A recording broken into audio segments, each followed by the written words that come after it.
आज जन्मदिन आहे। सकाळी जन्मदिनानिमित्त भारतीय जनता पार्टीत एक मोठा प्रवेश झाला, तो एक गिफ्टच मिळाली।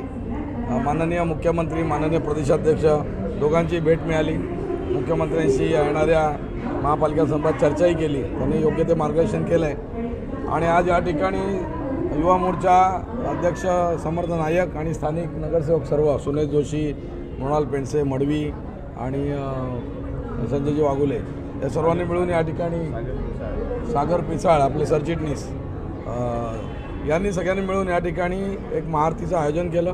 चांगली गोष्ट आहे। आपण विविध उपक्रम राबवतो वाढदिवसानिमित्त, पण या ठिकाणी एक धार्मिक उपक्रम राबवण्यात आला।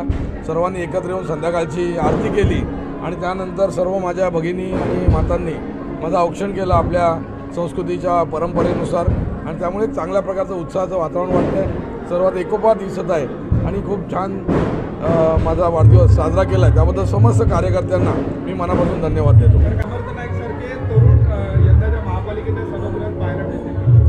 आता समर्थ नायक मिळेल की नाही माहीत नाही, परंतु तरुण पाहायला मिळू शकतात। आता आम्ही माझ्याबरोबर सहकारी आहेत, आमदार आहेत दोन्ही, निरंजनजी केळकर साहेब, आणि बाकी आमची कमिटी आहे, माधवी नाईक वगैरे, वाघुले साहेब माजी नगर अध्यक्ष आणि बाकी सरचिटणीस आहेत। हे सगळे एकत्र बसून ज्या काय आता जागा उपलब्ध होतील, आता सगळ्या उपलब्ध होत आहेत का, अर्ध्या उपलब्ध होत आहेत का, 40% होत आहेत ते बघायला लागेल। ज्या उपलब्ध होतील त्यामध्ये तरुणांना वाव देण्याची आमची इच्छा आहे।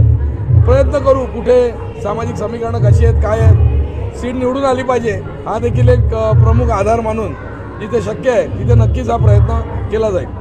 आमचे जिल्हाध्यक्ष माननीय श्री संदीपजी लेले साहेब यांच्या वाढदिवसानिमित्त आणि आता प्रचाराला पण सुरुवात होणार आहे, इलेक्शनची पण सुरुवात होणार आहे, म्हणून एक देवी चरणी प्रार्थना, ही आमची ग्रामदेवी आहे ठाण्याची।